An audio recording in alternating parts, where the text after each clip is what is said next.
Today we're going to show you how to connect the mono to our braid. Some of the tools we're going to use is the needle. It's a hollow needle, a sharp knife. This is a X-Acto knife, a bowstring server with spectral line in it, just a little piece of cord or string, a wooden dowel, some glue, and some Instaset. The first thing we're going to do is, this is our 200-pound mono, and we're going to go ahead and take this and we're going to use a hollow needle for it, and we're going to insert the mono into the end of the hollow needle.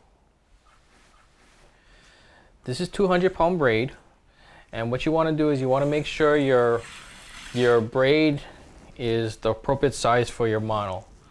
So in this case here, we have 300-pound mono and 200-pound braid, so it'll fit fine. So we're going to cut the end nice and clean.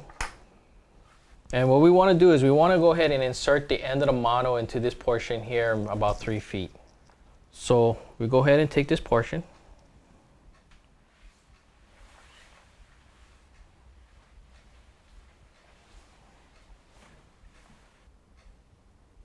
And just go ahead and run the needle right through the hollow braid splice. If you happen to poke the needle through the braid, you can just go ahead, back it out, and just go ahead and continue. It doesn't hurt the braid at all.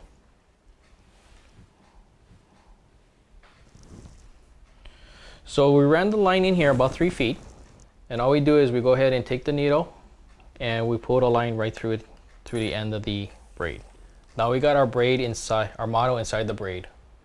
If we grab the braided section here and the mono here and we pull on it, it's already tight. It's going to hold onto itself. But what happens is if we grab this portion here and pull it up, it's going to slide. So what we need to do is we need to put a little splice on the end. So to go ahead and make that splice, we'll go ahead and use the clamps here. It just makes it a little easier to hold it. Okay. And what we're going to do is we're going to put a little splice right here, about a 3-inch portion. And we're going to use the bowstring server. Okay. So we're going to pull a little portion out, maybe about, let's say about a foot or so. And this is 20-pound Spectra line. You can use rigging floss or dental floss, but the nice thing about Spectra is a nice thin material. Okay, so it keeps your knots nice and low profile. So the way we're going to go ahead and start is we're going to wrap the line onto the Spectra onto the line. We'll go ahead and make about a few turns here. And what we're doing here now is we're wrapping the line on top of this tag end. I'm holding this tag end in the same direction that we're wrapping the line onto. Okay, so wrap it a couple more times. Then what I'm going to do is I'm going to pull this tag end out of the way. I'm going to go the opposite direction, and I'm going to go ahead and keep on winding this here. Okay, so once I get it started, I can just go ahead and just keep on winding. And you're going to notice as you wind it on here, the line, the Spectra will turn a different color. It's normally a little lighter color in green, but as we wind it on here, it's turning a darker green. That's because we're putting a little bit of pressure on to make it winding on nice and tight. One other little trick that we do is when I'm winding this, I'm holding this side down a little lower, and this side a little higher. So as it's winding, gravity will go ahead and pull it down. Okay. Okay. As we're nearing the end, the braid is going to want to start to bunch up.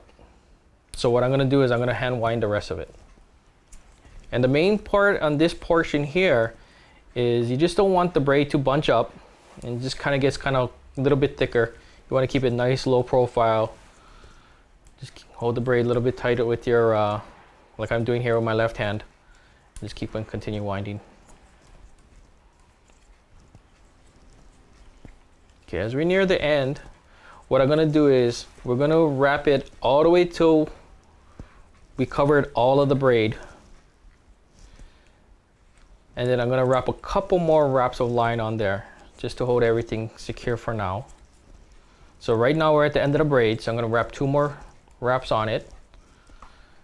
And then I'm going to pull this out about another, say about 16 inches or so.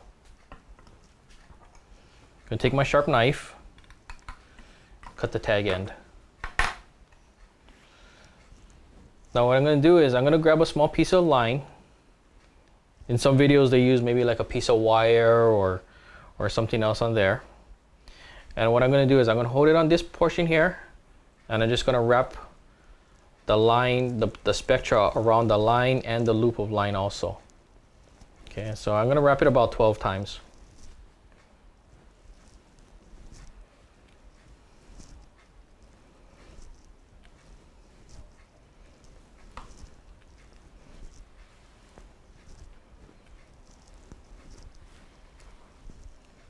Okay, that should be enough.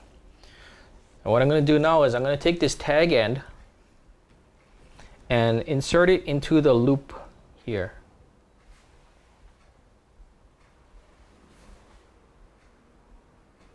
Okay. And from there, we're just going to pull the square loop of line. And what it did was it took that tag end and it ran underneath all the other line. Now, all we have to do is pull these lines tight, but because it's a spectrum material, if you yank on it, it's going to cut into your fingers. So we got a little wooden dowel here. And we just go ahead and wrap this on top.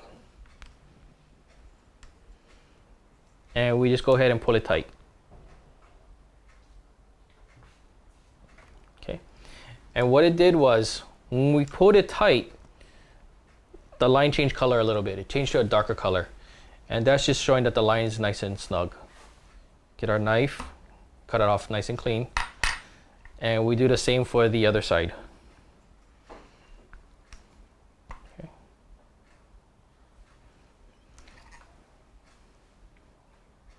Clip that off. Okay, and that's our splice right there. Now, to lock everything in, we're going to use a little bit of crazy glue. And we're just going to drop a little bit of glue on each end. And what that's going to do is it's going to lock the tag ends that we pulled through. The glue is not going to be the one that's going to hold the line and the braid together. It's just holding that little splice that we did at the end. And to accelerate it, we're going to use just an instant set. And it'll dry up really quick for us. The splice is being held together by this portion here, where the mono is into the braid. It works on a principle of the Chinese finger cuff. The tighter you pull on it, the tighter it's going to grab. The splice is just so that the braid doesn't run back up. On the end here, all we're going to do is run the line back just a little bit, and then we're going to just go ahead and clip it right where the line exits. And we pull it back tight over. Everything is completely secured. So this is how we set up our mono to Blackwater hollow braid line.